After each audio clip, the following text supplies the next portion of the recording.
विधवा स्त्री से मोहित साधु की पश्चाताप कथा बहुत समय पहले की बात है। एक घना और रहस्यमय जंगल था जो जीवन और साधना के बीच एक अद्वितीय स्थान के रूप में जाना जाता था। यह जंगल एक शांतिपूर्ण वातावरण का प्रतीक था, जहां जीवन के हर पहलू को समझने का एक विशेष अवसर मिलता था। इस जंगल के बीचों बीच एक छोटा सा आश्रम था जो पूरे क्षेत्र में प्रसिद्ध था। इस आश्रम में एक महान तपस्वी साधु रहते थे जिनका नाम था स्वामी अच्युतानंद। उनका जीवन केवल तपस्या, साधना और ध्यान में समर्पित था। वे भगवान की सेवा में पूर्ण रूप से तल्लीन थे और संसार के प्रत्येक सुख दुहक से परे रहते हुए केवल आत्मज्ञान की प्राप्ति की ओर अग्रसर थे। स्वामी अच्युतानंद का जीवन सरल और संतुलित था। उनकी दिनचर्या में ध्यान, साधना, पूजा और तपस्या का ही प्रभुत्व था। वे स्वयं को संसार की माया से मुक्त करने के लिए कठोर तपस्या में लीन रहते थे। वे आश्रम में अकेले ही रहते थे और दिन रात केवल भगवान के ध्यान में समाहित रहते थे। दूर दूर से लोग उनके पास आते थे और उनके दर्शन से अपने जीवन की समस्याओं का समाधान पाते थे। लोग उन्हें अपनी पीड़ा और कष्टों के समाधान के लिए पूजते थे।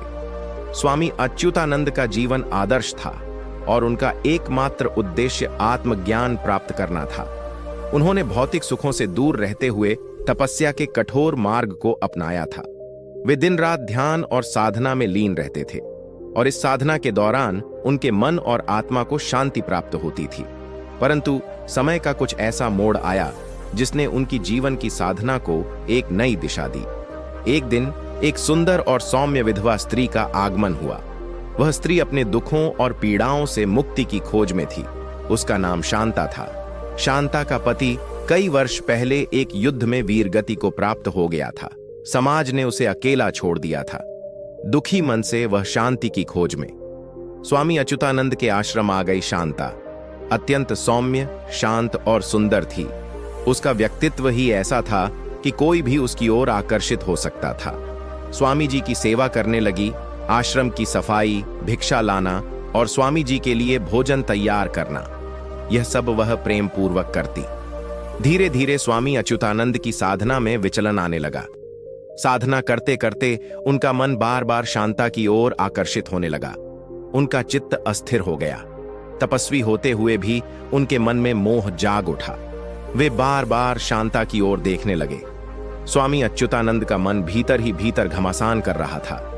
एक ओर वर्षों की कठोर तपस्या और संयम था, दूसरी ओर मोह का यह भाव। वे स्वयं से ही लड़ने लगे।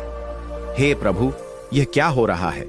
यह स्त्री तो केवल सेवा भाव से आई है, फिर मेरे मन में ऐसे विकार क्यों उत्पन्न हो रहे हैं? रातों की नींद उड़ गई। ध्यान में बैठते तो शांतता की छवि सामने आ जाती। साधना में मन नहीं लगता। वे समझ गए कि उनका मन भटक चुका है। एक दिन उन्होंने स्वयं से प्रश्न किया, क्या यही मेरे तप का परिणाम है? क्या मैं अपनी वासनाओं पर भी नियंत्रण नहीं रख सकता?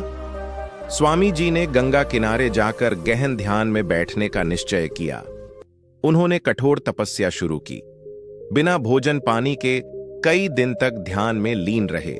तपस्या के दौरान उन्होंने महसूस किया कि मोह और माया से बचने के लिए केवल शरीर से तपस्या करना पर्याप्त नहीं है, जब तक मन और आत्मा शुद्ध ना हो। एक दिन स्वामी जी ने गंगा जल उठाकर सिर पर डाला और कहा, हे गंगे, मेरे मन की अशुद्ध को धो डाल। मैं अपने पापों का प्रायश्चित करना चाहता हूं। उन्होंने निर्णय लिया कि अब वे शांता से इस विषय में स्पष्ट बात करेंगे। अगले दिन स्वामी अच्युतानंद ने शांता को बुलाया। शांता श्रद्धा से उनके सामने बैठी। स्वामी जी ने शांत स्वर में कहा, शांता, तुमने आश्रम की सेवा में कोई कमी नहीं रखी, लेकिन मेरे मन में तुम्हारे प्रति जो भाव उत्पन्न हुए वे मेरे तप और साधना के मार्ग में बाधा बने। यह मेरा दोष है, न कि तुम्हारा। शांता स्तब्ध रह गई। उसने विनम्रता से कहा, स्वामी जी, मैं तो केवल आपकी सेवा भाव से आई थी। विघ्न पड़ा है तो मैं यहां से चली जाती हूं। स्वामी जी की आंखों में पश्चाताप के आंसू आ गए। उन्होंने कहा, नहीं शांता, यह मेरा दोष है। मैं ही अपने मन पर नियंत्रण नहीं रख सका। तुम्हें दोष देना अन्याय होगा। स्वामी अच्युतानंद ने शांता से कहा, अब मैं इस पाप का प्रायश्चित करूंगा। मैं इस आश्रम को छोड़कर हिमालय चला जाऊंगा। जहां कठोर तपस्या कर अपने मन को शुद्ध करूंगा। शांता ने विनम्रता से कहा, स्वामी जी, आप जैसा संत अगर भटक सकता है तो हम जैसे साधारण लोग तो आसानी से माया के जाल में फंस सकते हैं। मैं भी अब इस संसार की माया से दूर रहकर भक्ति का मार्ग अपनाऊंगी। स्वामी जी ने शांता को आशीर्वाद दिया और स्वयं हिमालय की ओर प्रस्थान कर गए। उन्होंने वर्षों तक कठोर तपस्या की और अंततः अपने मन की अशुद्धियों को समाप्त किया। जीवन का संदेश यह कथा हमें सिखाती है कि मनुष्य कितना भी बड़ा साधक क्यों ना हो, मन के विचारों से बचना कठिन है।